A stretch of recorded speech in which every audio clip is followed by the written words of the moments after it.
कभी तेजी की उम्मीद कभी मंदी का डर है। ये बाजार भी यारो दुआओं का घर है। कोई काटता है फसल, कोई देखता है भाव, या हर चाल में छिपा एक नया दाव है। दोस्तों नमस्कार, colonel Ajay, CEO Ajay astro money group. आज 10 अप्रैल सन 2026 शुक्रवार। दोस्तों ट्रेडिंग सप्ताह का आखिरी कारोबारी दिन। आज के इस एपिसोड में हम चर्चा करेंगे दक्षिण अमेरिका में सोयाबीन के तेल के उतार चढ़ाव के बारे में विस्तृत चर्चा। दोस्तों आपको याद होगा कि हमने आपको, यदि आप हमारे पिछले 2 महीने के शो देखें खाद्य तेलों पर या 3 महीने के खाद्य तेलों पर, हमने आपको बहुत अधिक विस्तृत जानकारी और संक्षिप्त जानकारियां दोनों दी हैं। और कहा जाता है कि खाद्य तेलों में यदि आपको व्यापार करना है तो आपको मुनाफे से ज़्यादा नुकसान से बचना है। मौजूदा स्थिति में मुनाफा कम है या ज़्यादा है वो इतना अहम नहीं है, अहम वो है कि आपने नुकसान बचा लिया। यदि आपने नुकसान बचा लिया और कम मुनाफा भी है तो आप इस उतार चढ़ाव की लड़ाई में आप जीत जाएंगे। और दोस्तों इसी शुद्धता ऐसी जो हर घर की पसंद बने। सुधा महेश ठक्कर, हल्दी के विश्वसनीय निर्यातक। आज ही संपर्क करें। पर हमारा विशेष जोर रहता है और यही वजह है कि आज देश दुनिया का सबसे अग्रणी चैनल आपका अपना चैनल बन चुका है। 3,29,000 से ज़्यादा रजिस्टर्ड यूजर, 2 करोड़ 22 लाख से अधिक व्यू और 14,000 से अधिक शो इस बात की गवाही दे रहे हैं कि आपने कितना प्यार और सम्मान दिया है। आने वाले 1 महीना, लगभग 30 से 40 दिन खाद्य तेलों के लिए बहुत महत्वपूर्ण रहने वाला है। फिर आप मत कहिएगा कि आपने हमें अग्रिम विश्लेषण नहीं दिया था, चेतावनी नहीं देती। दोस्तों हर विश्लेषण, हर चेतावनी स्पष्ट रूप से देना संभव नहीं है। इसमें अथाह मेहनत, जनशक्ति, वित्तीय संसाधन और एक बहुत बड़ी टीम की आवश्यकता होती है। और दोस्तों जो भी महानुभाव भारतीय अनुसंधान पद्धति के इस अनुसंधान में सहयोग करते हैं उनको हम ये विशेष रिसर्च सबसे पहले भेजते हैं, अग्रिम भेजते हैं। आप भी संपर्क कर सकते हैं। जानिए रिपोर्ट विस्तार से। दोस्तों खबर निकल के आ रही है कि वर्तमान में दक्षिण अमेरिका सोयाबीन तेल बाजार में 2 अलग अलग रुझान देखने को मिल रहे हैं। एक तरफ अर्जेंटीना की फसल की आवक के कारण कीमतों पर दबाव है, दूसरी ओर ब्राज़ील की कीमतें अपेक्षाकृत मजबूत बनी हुई हैं।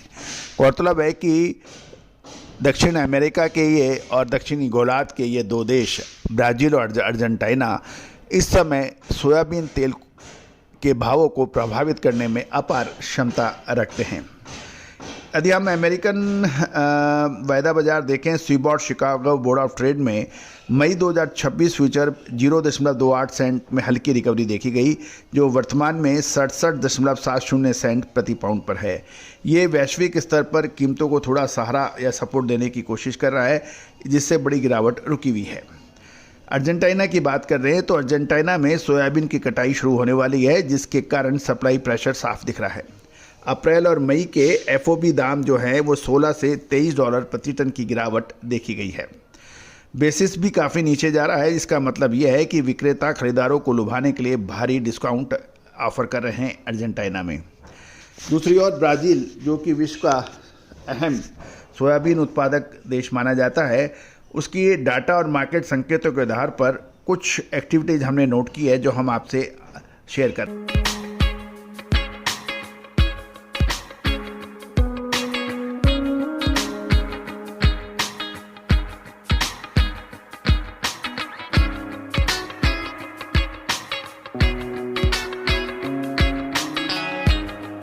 रहे हैं। शॉर्ट टर्म बीएनएस की बात करें तो अर्जेंटीना में जैसे जैसे फसल की आवक बढ़ेगी, अगले 1 या 2 महीने में अंतर्राष्ट्रीय बाजारों में सोयाबीन की कीमतों पर दबाव बन सकता है। अर्जेंटीना से सस्ता तेल बाजार में उपलब्ध होने के कारण अन्य देश भी अपने दाम अर्जेंटीना के दाम के आधार पर अपने कॉम्पिटिटिव भाव रखने की संभावना बनेगी। साथ साथ ये भी ध्यान देने वाली बात यह है कि सीबॉट यानी शिकागो बोर्ड ऑफ ट्रेड में हल्की रिकवरी दिख रही है। इसलिए कीमतों में बहुत अधिक गिरावट की तो संभावना कम एनालिसिस लगा रहे हैं और बाजार एक रेंज बाउंड दायरे में कारोबार करते हैं। दोस्तों, कहा जाता है कि यदि जहाज पे संकट आता है तो सबसे पहले चूहे भागते हैं। यानी सीबॉट शिकागो बोर्ड ऑफ ट्रेड के ऊपर मैं यही कहना चाहता हूं कि यहाँ पर थोड़ा सा भी यदि नेगेटिव रिपोर्ट आती है तो बाज़ार धड़ाम से नीचे करते हैं, और थोड़ी सी भी पॉजिटिव रिपोर्ट आ जाती है तो बाज़ार आकाश छूने की कोशिश करते हैं। तो वायदे बाज़ार के ऊपर बहुत अधिक ध्यान नहीं रखना चाहिए, उसके आधार पर कोई लंबी स्ट्रेटेजी बनाना नाकाफ़ी होना चाहिए, और ये उचित नहीं भी है। दूसरी ओर सबसे पहले और जो सबसे महत्वपूर्ण है, डिमांड और सप्लाई की कैलकुलेशन। दोस्तों, जब तक चीन या भारत जैसे बड़े इंपोर्टर्स की ओर से भारी डिमांड नहीं आती है तब तक कीमतों में बड़ी तेज़ी की उम्मीद पूरा विश्व नहीं लगाता है। भारत और चाइना सोयाबीन तेल के सबसे बड़े खरीदारों में एक माने जाते हैं। अर्जेंटीना के गिरते एफओबी और कमज़ोर बेसिस के कारण भारत के लिए आयात सस्ता हो सकता है, जिससे घरेलू बाजार में सोयाबीन की कीमतों में इफ़ेक्ट देखा जाना उम्मीद है। दोस्तों, लेकिन उसके लिए सबसे महत्वपूर्ण और दूसरे बिंदु भी हैं, उनके ऊपर हमें ध्यान देना आवश्यक होगा। सबसे पहले कच्चे तेल की कीमतें, क्योंकि समुद्री भाड़ा यानी सी फ्रेट जो है वो कच्चे तेल के भावों में उतार चढ़ाव पर कैलकुलेट होता है। दूसरी ओर भारतीय रुपया की कमजोरी हमारे आयात को महंगा कर देती है। तीसरा, बंदरगाहों पर स्टॉक, आगे आने वाली डिमांड, इन सब पर भी काफ़ी फर्क पड़ता है। जो एक और बहुत महत्वपूर्ण, सोयाबीन और पाम तेल के बीच का जो स्प्रेड है उसके ऊपर भी हमें बारीक नज़र रखनी है। दोस्तों, ये थी एक दिखने वाली चीज़ें, लेकिन सबसे महत्वपूर्ण जो खाद्य तेलों के भावों को नियंत्रित करता है वो है भारतीय अनुसंधान पद्धति के कुछ अहम फैक्टर।